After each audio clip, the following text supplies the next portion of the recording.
Okay, so let's continue the class of last week. So you remember last week we spent quite a bit of time to define the concept of modeling neuronal networks, and we discuss mean field model that include the synaptic property of a synapse, depression and facilitation. Note that this is about timing, and we had a discussion about why, for example, in CNN, in this high level neuronal network, convoluted neuronal network, or others, why don't you implement, there is no implementation of synaptic properties? Synaptic properties are about timing.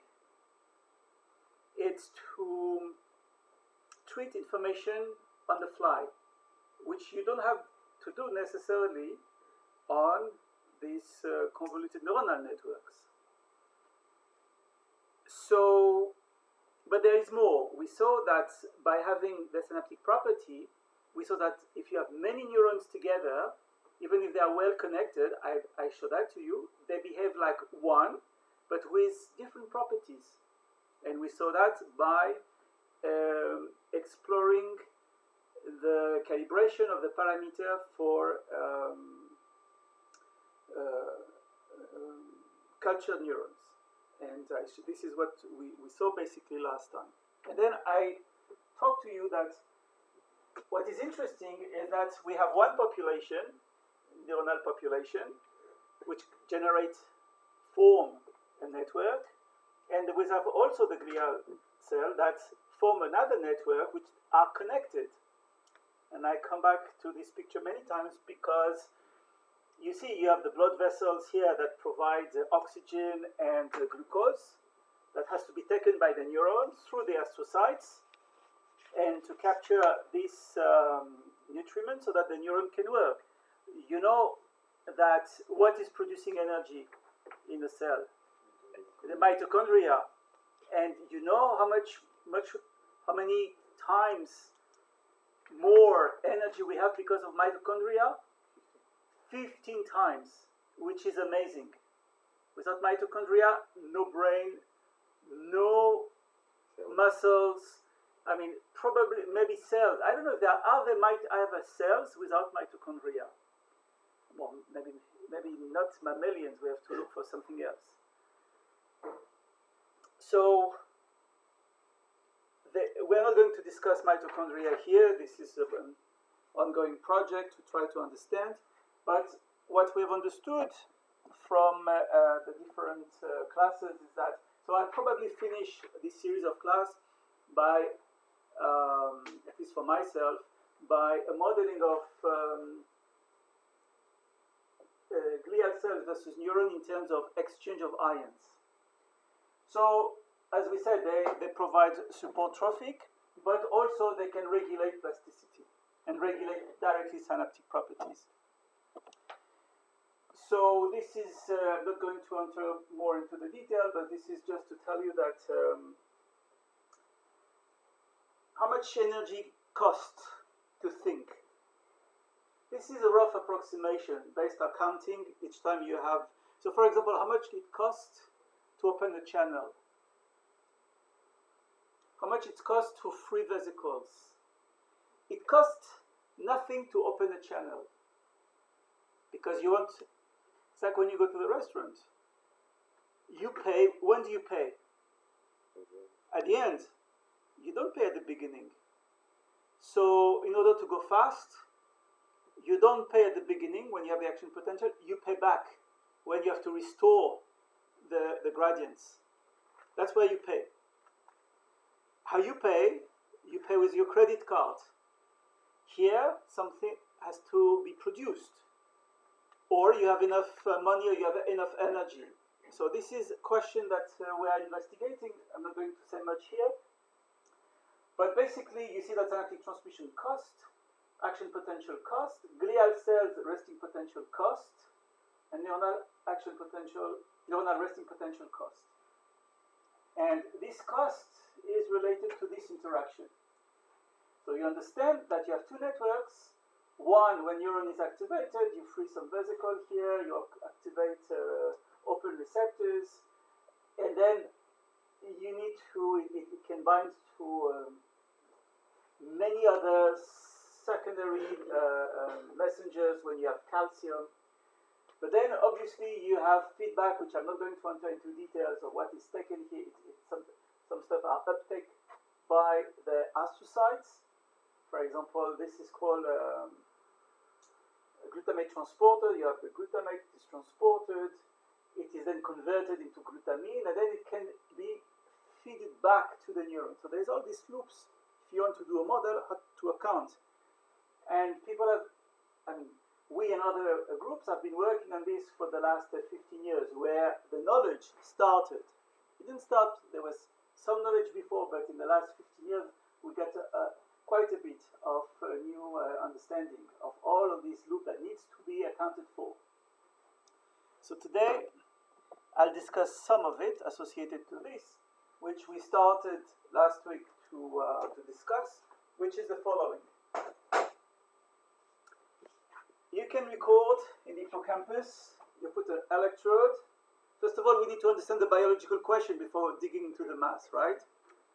So, this is under a condition, normal condition, where you have a slice, which means you have the networks are conserved, which is important to understand that you have to keep some of the network.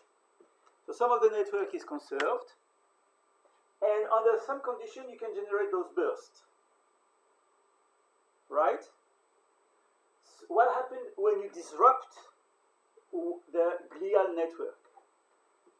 So again, I'm talking about neurons. So you have one ensemble here, which is a neuron, is connected. Suppose each point is a neuron. So this is a neuronal network. So those are neurons. Then we have underneath the glial networks. So we have a second network, which I draw like this, which is underneath, where you have the glial network. And now suppose you disconnect the network. That is, you remove some of the connection here. Not all of them, some of them. So I remove some of the connection here. And now you still record a neuron.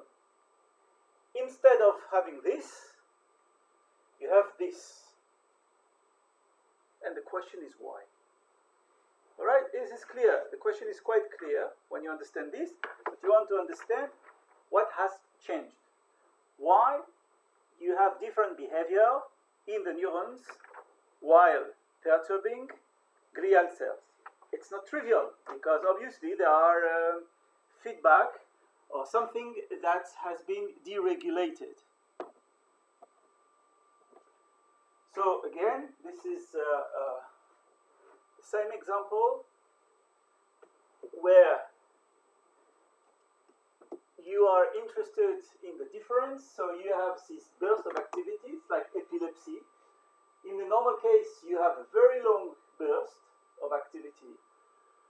It lasts, I think, few seconds, while here it's much reduced. Why?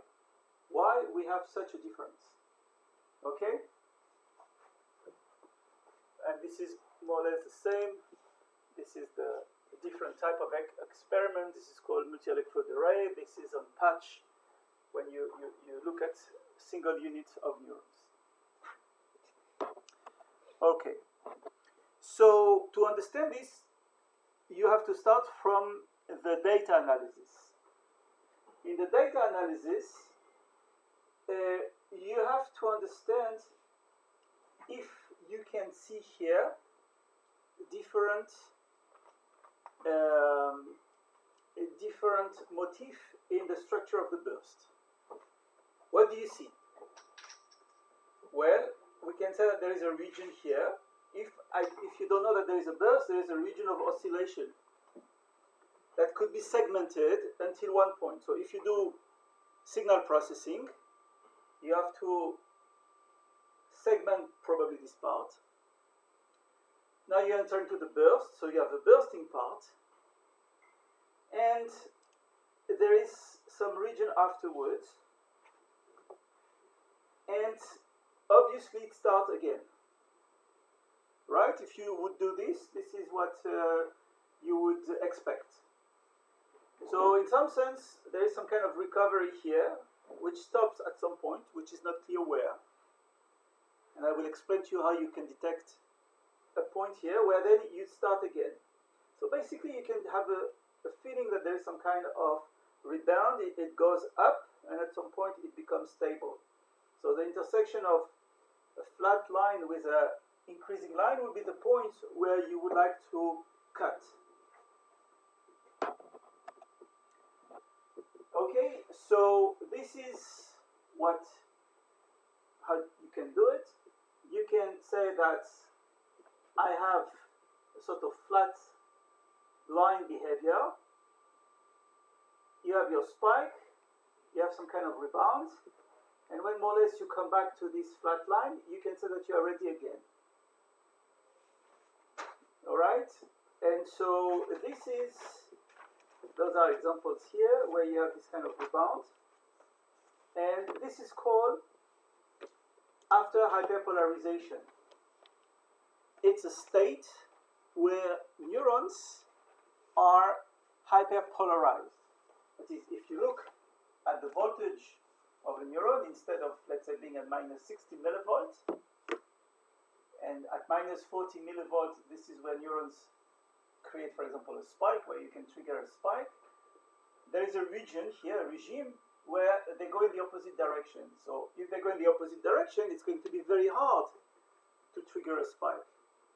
So they are going to be deaf to any input, any other input.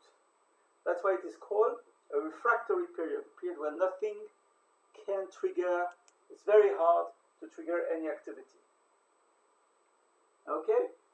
So basically, you can have this in the wild type slices, but obviously it's very different in the case where you have disrupted the network. What we're trying here is to identify if we can use a possible segmentation here to see what is different in one case versus the other. And this will help us when we have a model to calibrate the parameter of the model. Why we need the model? We need the model to understand and to decipher what are exactly the physiological property responsible for the difference that we have seen. Okay, so I'm not going to describe the specific segmentation, but I give you a clue how to do it. Basically, you have a region here where you are, if you do the average, if you have a sliding window and you look at the average, you are more or less flat. There is here a trigger condition where you hit a certain threshold where you can say now you are in the bursting mode. So you have a first threshold to say if I pass this threshold, for sure this is the burst. Then you go to a second threshold when you say when you come back, after this threshold, it's disputable. You can say, yeah, you do not agree about the value of this threshold, that's okay. We can change this threshold, we can vary it.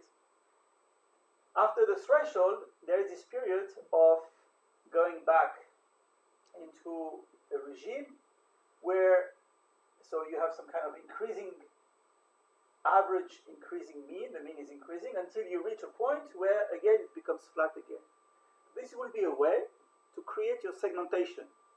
Once you have the segmentation, it's very interesting because you can say which of these elements, if I have the statistics of this duration, that duration, this duration, so I have 1, 2, 3 different time periods, I can see what has changed wild type versus the disruption. And that's the result. Burst duration, wild type, what do you see? Well, in the knockout, you are losing the long tail. You are losing the duration is not anymore that long. Everything is focused into 2 seconds. All right, burst duration has shifted. The quiescent phase looks not that different. Quiescent phase means the phase just when it comes back after the hyperpolarization period. And the AHP duration, you can see a shift. You can see a shift between the wild type and the disrupted network. The disrupted network here, where you can see, have shorter AHP. Do you use the same thresholds for both the WT and KO? Yeah, that's the same. Okay. The same. Once you define it for one, you use the same protocol for the two. Okay?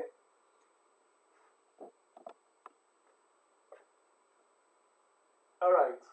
So burst duration, interburst duration, different. Okay, so wild type population show a longer burst and interburst interval than this population knockout. And, sorry. And in KO there are a lot of bursts, right?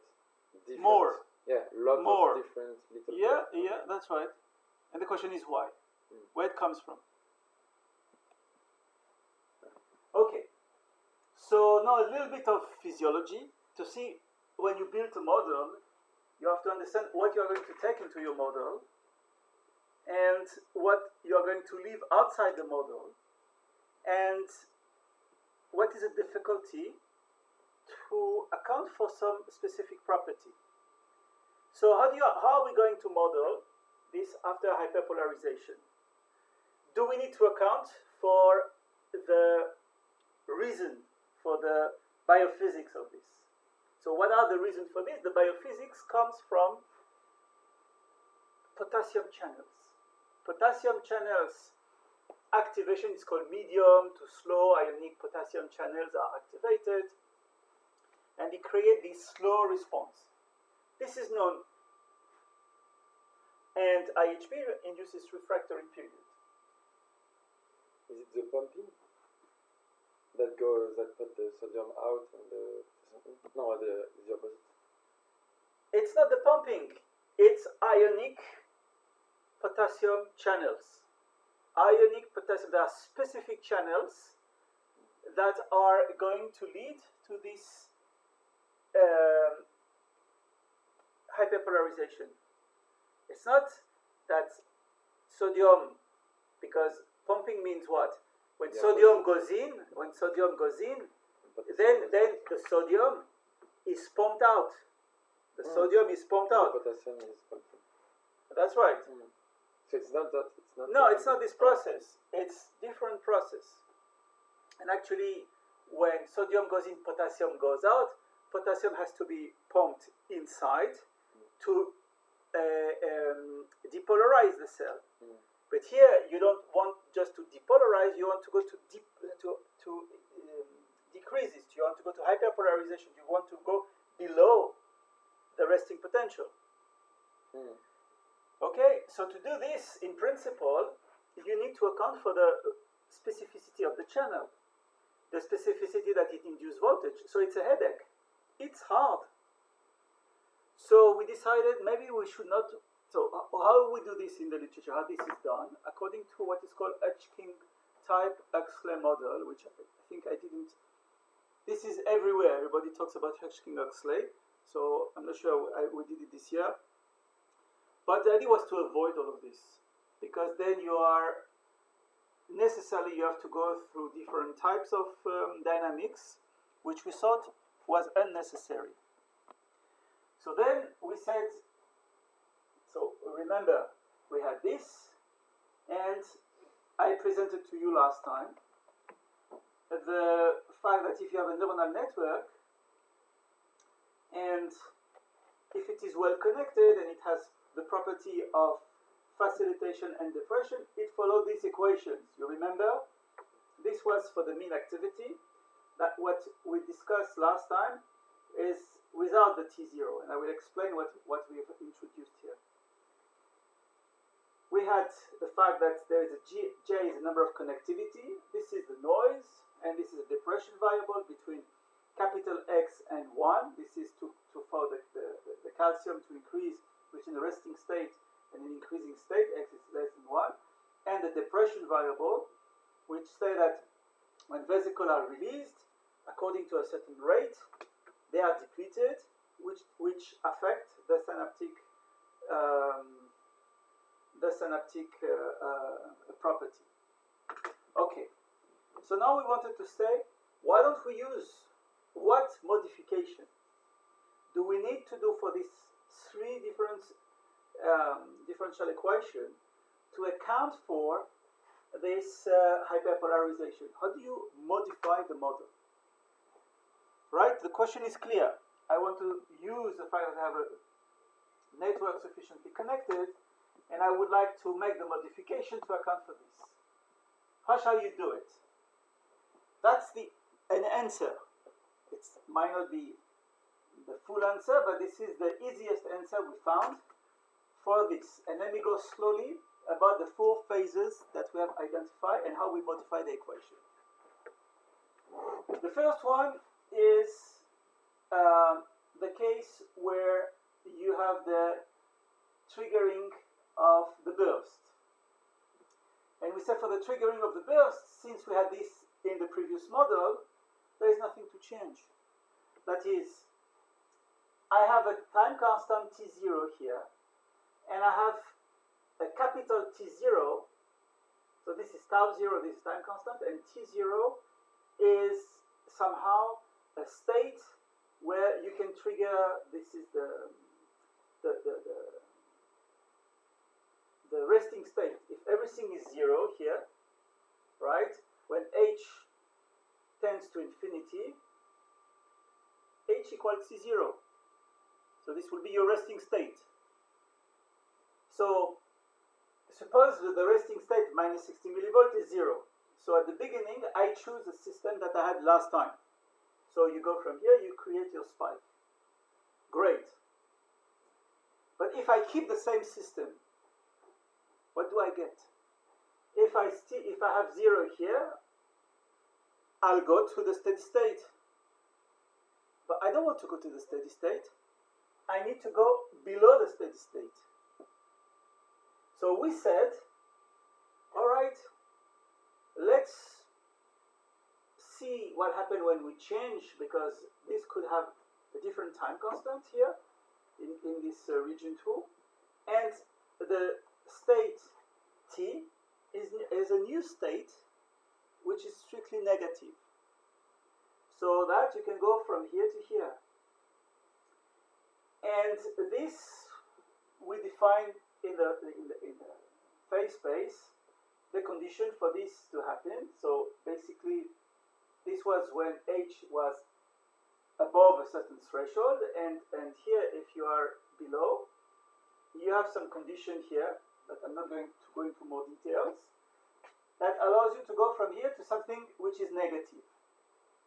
And it takes some time, which is defined by a parameter that could be adjusted to data.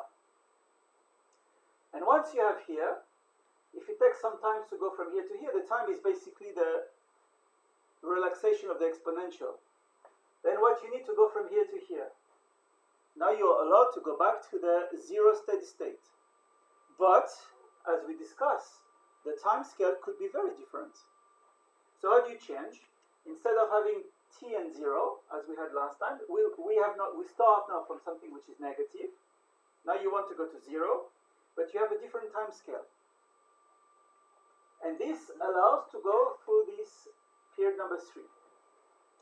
Once you're in this period number 3, you say, I switch back. So now it becomes, what is interesting here, it's in region of the phase space, it means in the region where you can define here the depression according to the other parameters. So you have a separation of your phase space that are defined between h, x, and y.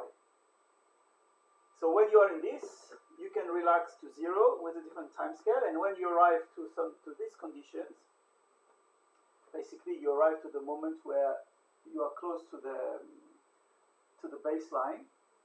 You're allowed to go to switch back to the time scale that allows to create a spike, and with 0 steady state. This allows you to capture phenomenologically, it's purely phenomenological, this AHP into the model of synaptic depression facilitation. Okay, so this was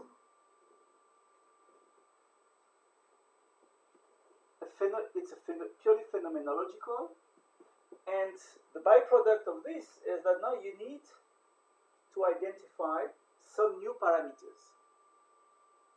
But if you go to Hodgkin-Huxley equations and you want to include all of these, you will have much more parameters, which could be a problem to identify them. So now you can plot, and this is usually what people have been doing in the field. You're in 3 dimensions, h, x, and y, and you see how this one-dimensional trace looks like when you're in 3D. Quiescent phase, you do the burst, and then you are here in the recovery from the burst, and finally you converge with this slow AHP timescale back to where you are, and this is decomposed. You have some kind of surfaces that decompose the space into a partition of subregions.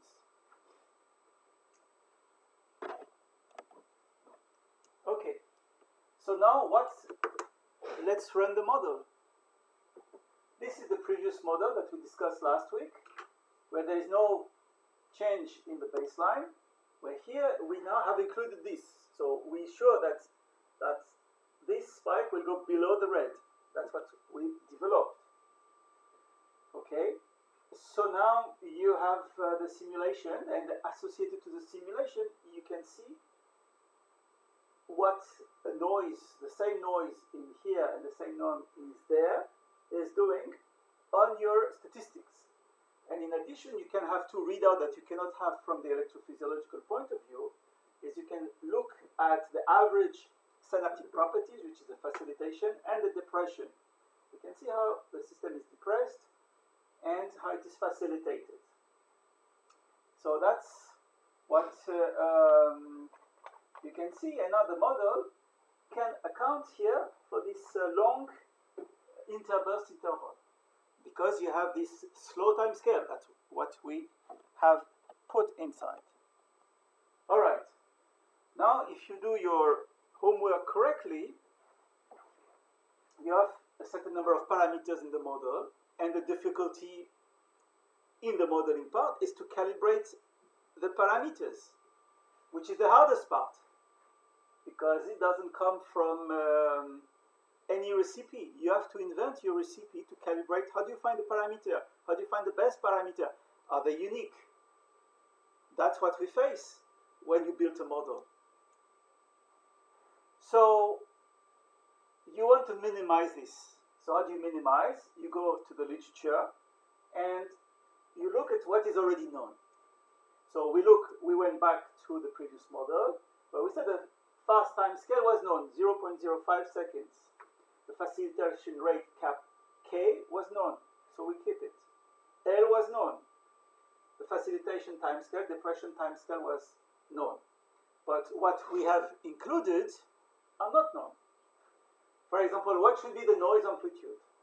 What should be the slow time scale we should put for this mean voltage for the slow AHP part and for the medium AHP part? What is the time scale? What is the time scale? What is the synaptic connection we need? So, what is the facilitation resting value?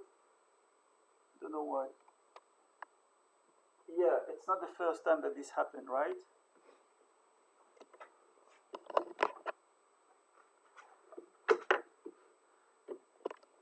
Okay, so let's, if I do this and this, maybe it comes back. No.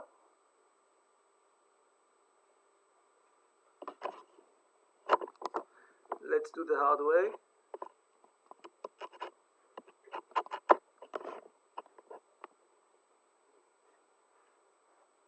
All right. Okay, so this we discussed. We have discussed that we need parameters. So now how do you define parameters? What is the procedure you need? If you know machine learning, what do you do in machine learning? You learn parameters. You learn parameters from a model. But it means that you need to have many examples, and you need to have a model before. What happens when you don't have this? So if you have, as you said, if you have a model, you have, for example, you can have a cost function which is called L, which is basically what the parameters you have minus the parameter of your model.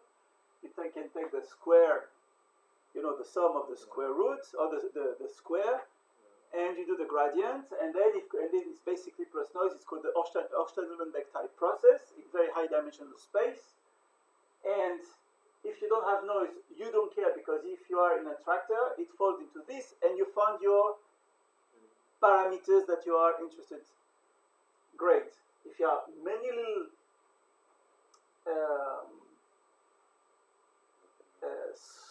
attractors, but you are interested in the one, I don't know why it does this nonsense. I think this is maybe this is user. It's already closest to that, yeah. Okay. So you have noise to allow you, because this is a theory of first passage time processes, which is, if you go to my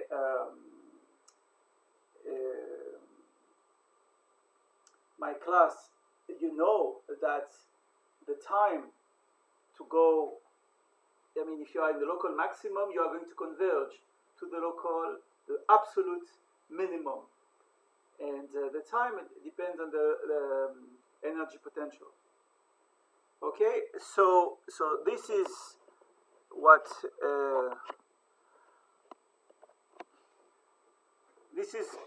we have by this second example. But the last one, what do you do if there is no energy? If there is no energy, what do you do? Well, you can say you do a random exploration, which is very costly. And so if it's very costly, a random exploration means you have, let's say, a parameter. Let's say, I don't know, it goes from A to B. You have a second parameter which goes from, let's say, I don't know, alpha to beta. And the way to do it, you have a grid. You create your grid, and you explore each point of your space, which is not great, because this is very greedy. Okay, so how do you do this? How do you, what do you need to do? If this is the last resort that you have, the only thing you can play with is to reduce the number of parameters you have to look for. Because if you are looking for 6, 8 parameters, you are in dimension 8, which is very, very heavy. So that's what we need, is to reduce the number of parameters. That's why we start to do this. I don't know how to stop this nonsense, I have to say. Okay, so now we need a method. So for the method, we have to come back to the previous slides.